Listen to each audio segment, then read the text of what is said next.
Selamat pagi anak-anak, bagaimana kabar kalian hari ini? Semoga kalian semua dalam keadaan baik-baik saja ya. Hari ini kita belajar tematik IPS tentang mengenal keragaman ketampakan alam di Indonesia. Materinya ada di tema 5, subtema 2.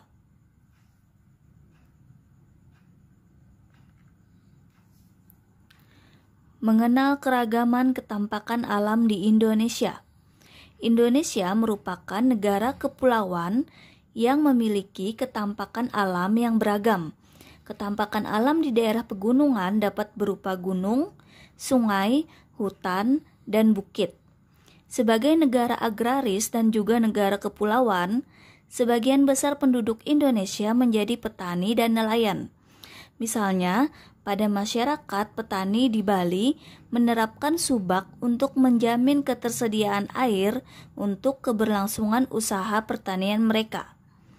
Petani di Brebes menghasilkan produk pertanian berupa bawang merah untuk keperluan nasional. Masyarakat nelayan di Banyuwangi, mereka memanfaatkan hasil tangkapan ikannya untuk diproses menjadi sarden yang didistribusikan untuk pasar dalam negeri. Ketampakan alam di Indonesia dapat mempengaruhi cara hidup tiap-tiap orang yang mendiaminya. Ketampakan alam adalah ketampakan yang terjadi melalui proses alami yang merupakan ciptaan Tuhan Yang Maha Esa. Contohnya seperti gunung, bukit, air terjun, pantai, dan lautan. Ketampakan buatan adalah ketampakan yang terjadi dengan adanya campur tangan manusia di dalamnya.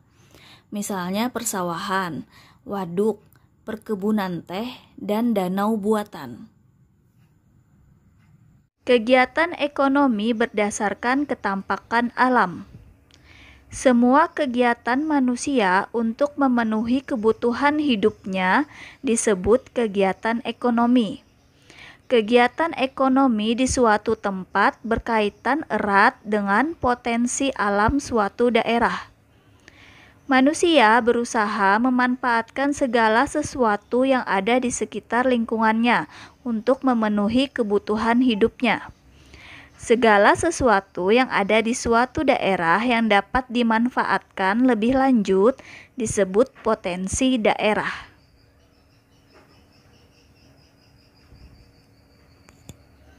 Berikut ini berbagai jenis kegiatan ekonomi berdasarkan kondisi alamnya.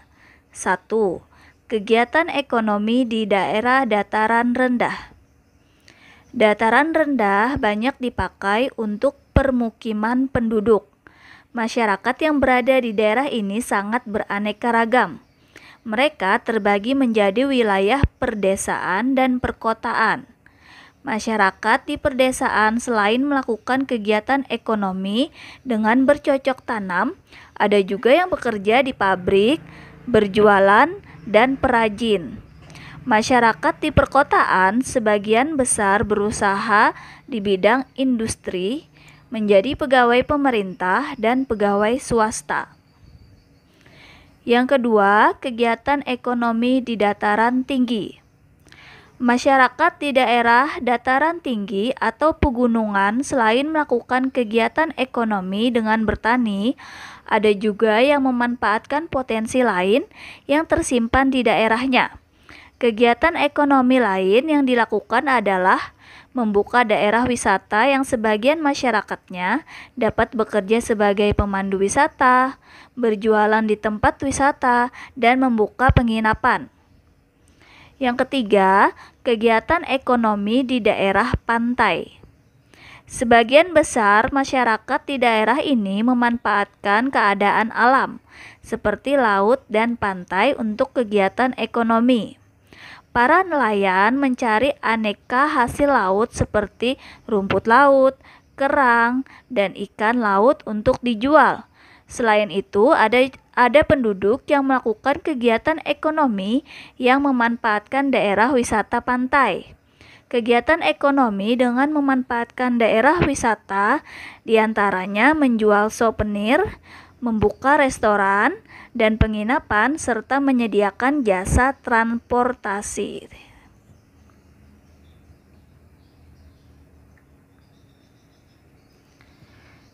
Kegiatan ekonomi masyarakat Indonesia. Yang pertama, perkebunan. Usaha perkebunan cocok di dataran tinggi, pegunungan, dan dataran rendah. Tanah di dataran tinggi sangat cocok untuk perkebunan teh, kopi, dan kina. Tanah di pegunungan sangat cocok untuk jenis perkebunan cemara, mahoni, dan pohon pinus. Tanah di dataran rendah cocok untuk tanaman karet, kelapa sawit, cengkih, tembakau, dan coklat. Hasil perkebunan tidak dapat langsung dikonsumsi oleh masyarakat setempat, akan tetapi harus diolah terlebih dahulu. Contohnya, minyak goreng yang dipakai untuk memasak. Minyak goreng berasal dari perkebunan kelapa sawit. Kelapa sawit diolah melalui proses produksi di pabrik menjadi minyak goreng.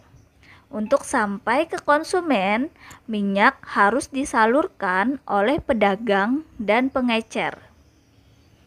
Yang kedua, pertanian. Sebagian besar rakyat Indonesia bermata pencaharian sebagai petani. Oleh karena itu, Indonesia disebut sebagai negara agraris. Usaha petani mengelola sumber daya alam tanah dan tumbuhan. Usaha ini banyak dilakukan terutama oleh penduduk di Pulau Jawa dan Sumatera. Usaha pertanian sebagian besar menghasilkan padi, jagung, dan sayur mayur. Hasil pertanian tersebut kemudian dijual untuk menghasilkan uang. Kegiatan bertani dan menjual hasilnya tersebut merupakan kegiatan ekonomi yang biasa dilakukan di masyarakat. Nah, petani sawah adalah petani yang mengolah sawah untuk menanam padi sebagai makanan pokok. Sedangkan petani ladang adalah petani yang mengolah lahan kering seperti kebun dan tegalan. Tanaman yang diusahakan biasanya sayur-sayuran dan buah-buahan. Petani penggarap adalah petani yang menggarap tanah orang lain dengan sistem bagi hasil.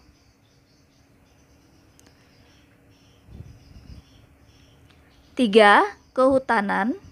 Kehutanan adalah suatu kegiatan untuk mengelola dan menggunakan hutan untuk kepentingan manusia.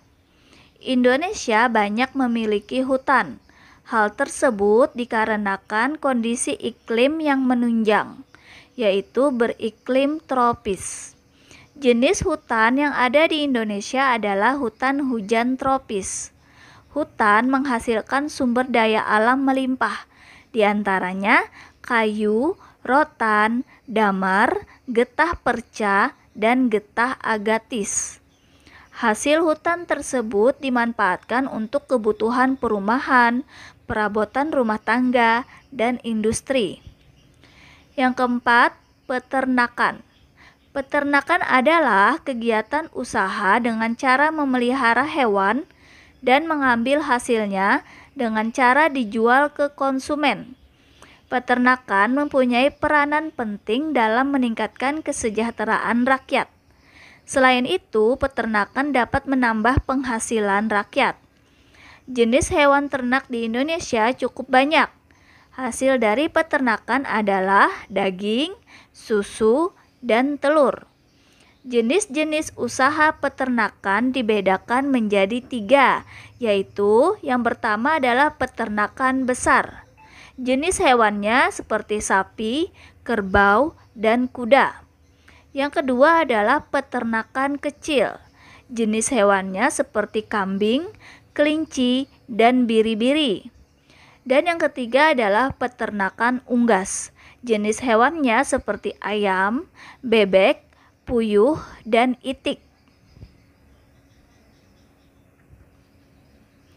Yang kelima, perikanan.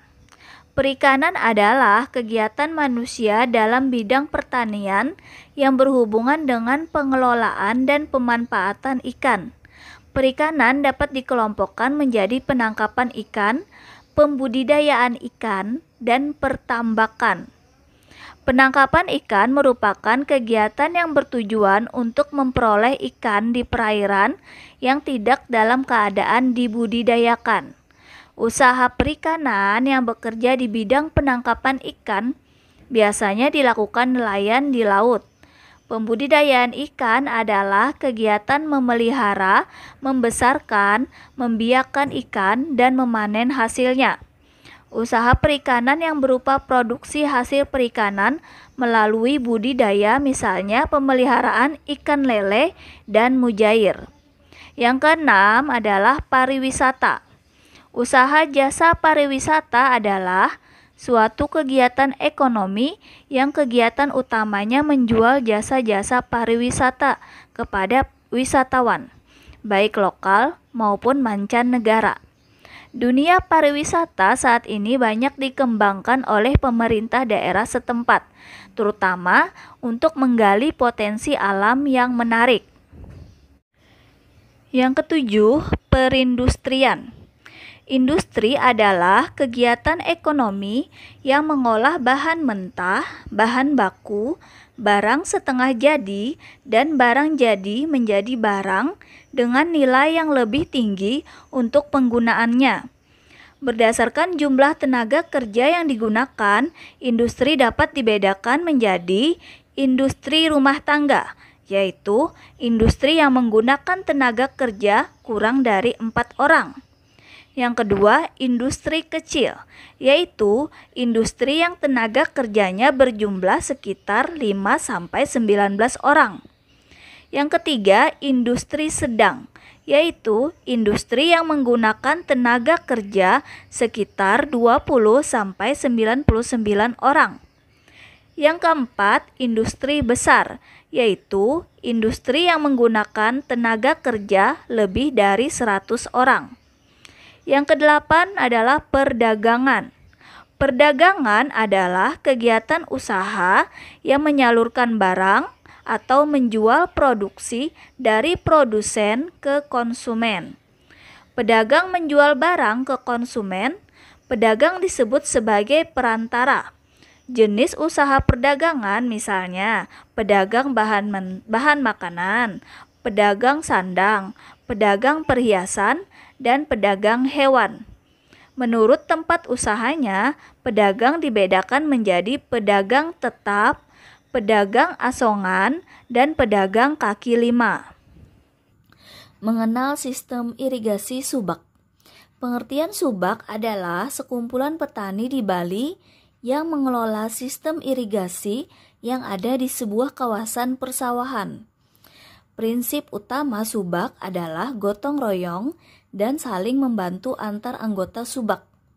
Satu kelompok subak biasanya memiliki satu sumber air yang mengalir melalui sungai dekat dengan kawasan persawahan kelompok tersebut. Satu kelompok subak dipimpin oleh seorang pengatur yang disebut pekaseh atau klean subak yang dipilih oleh para petani. Seorang pekaseh bertugas untuk mengatur dan memberitahukan ketersediaan air pada areal persawahan kelompoknya. Apabila kekurangan air, sistem pinjam air dijalankan agar semua petani mendapatkan air yang cukup untuk sawahnya. Pada tahun 2012, subak mendapatkan pengakuan Lembaga Internasional UNESCO sebagai salah satu warisan dunia. Nah, untuk tugas kalian hari ini, Ibu minta kerjakan paket tematik halaman 272 yang bagian IPS nomor 16-22. Kerjakan di buku PS tematik dengan cara menulis soal dan salah satu jawaban yang benar. Terima kasih anak-anak sudah mendengarkan penjelasan Ibu hari ini. Semoga kalian bisa mengerjakan tugas-tugas dari Ibu dengan mudah. Selamat mengerjakan.